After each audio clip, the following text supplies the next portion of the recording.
कांग्रेस को एक बहुत ही बड़ा झटका लगा है कल रात, और ये झटका किस तरीके से लगा या बखूबी जानते हैं। कांग्रेस के पत्ते जो है जम्मू कश्मीर से बिखर रहे हैं। जिस तरीके से कांग्रेस का निज़ाम जम्मू कश्मीर में चल रहा है वो भी आप बखूबी जानते हैं। कई सारे ऐसे दावे हैं कि जम्मू कश्मीर कांग्रेस के जो प्रेसिडेंट हैं वो सही नहीं है, वो लोगों के साथ सही बर्ताव नहीं करते हैं, अपने वर्कर्स को पूछते नहीं हैं। ये भी दावे जो है किए जा रहे हैं। और दूसरी जानिब से कांग्रेस के एक सीनियर लीडर जो कि पुलवामा डिस्ट्रिक्ट से बिलोंग करते थे, जो कि बाकायदा तौर पर कांग्रेस के लिए हमेशा अव्वल नंबर पर आते थे, उमर जान, उनकी जानिब से कांग्रेस को एक बहुत बड़ा झटका जो है कल रात लगा है। आपको बता दूं कि जिस तरीके से अगर देखें तो कांग्रेस लगातार सबसे पहले देखें तो गुलाम नबी आज़ाद साहब एक कद्दावर नेता थे, और उसके बाद जो है कई सारे ऐसे गुलाम नबी आज़ाद के साथ लीडर्स ने कांग्रेस को अलविदा कहा, जो कि कांग्रेस के लिए एक बहुत ही बड़ा शॉकिंग जो है पॉइंट था उस वक्त। इसी के बाद जो है अब इंडियन नेशनल कांग्रेस की अगर देखें, जम्मू कश्मीर की कांग्रेस अगर देखें तो कहीं ना कहीं पत्ते बिखर रहे हैं। अंदर अंदर से तनाव चल रहा है, अंदर से कांग्रेस के हाल जो है वो बेहतर नहीं है। ये क्यों आप तक पहुंचाने की कोशिश कर रहे हैं? क्योंकि हमने बहुत सारे लीडर से बात करने की कोशिश की, कांग्रेस के वर्कर से बात करने की कोशिश की। उनकी जानिब से ये दावा किया जा रहा है कि उनकी बात कोई भी नहीं सुनी जा रही जनाब, उनकी बातों पे कोई भी रद्दो अमल नहीं हो रहा, उनकी बातों को कोई भी तरजीह जो है वो नहीं दी जा रही। और वर्कर्स की जानिब से और कांग्रेस के जो लीडर्स हैं उनकी जानिब से ये कहा जा रहा है कि लॉबियां दो हैं।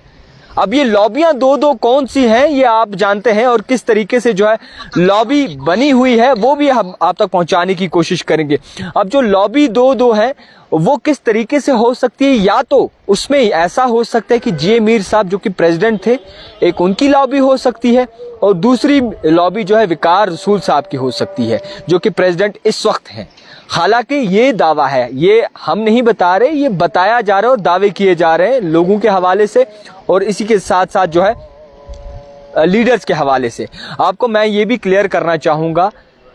अब कांग्रेस की भारत जोड़ो यात्रा जो जम्मू कश्मीर का रुख किया था जिसके बाद कांग्रेस को एक बहुत बड़ा जो है एक हिसाब मिला था, नियम बना था एक, वही कांग्रेस जम्मू कश्मीर में किस तरीके से है वो आप सही साबित किस तरीके से कर सकते हैं लीडर्स होके, वो आप बखूबी जानते हैं। मैं ये कहूँगा कि उमर जान की अगर बात की जाए, जो कि कांग्रेस के लिए हमेशा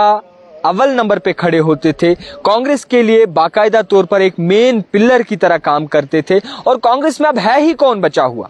कांग्रेस में अगर आप देखें तो बड़े बड़े जो चेहरे हैं वो तो डीएपी के साथ चले गए हैं, और कुछ ऐसे हैं जो ओहदों के लिए लड़ रहे हैं, कुछ ऐसे हैं जो कि ओहदों के लिए इस कदर लड़ रहे हैं कि अंदर अंदर से जो है एक दूसरे की बातें घुमा रहे हैं। और नियम किस तरीके से सेटअप होगा कि कोई भी ऐसा शख्स कांग्रेस में जो इस वक्त है वो सारे अपने पद के लिए जो है जोर जार कर रहे हैं, यानी कि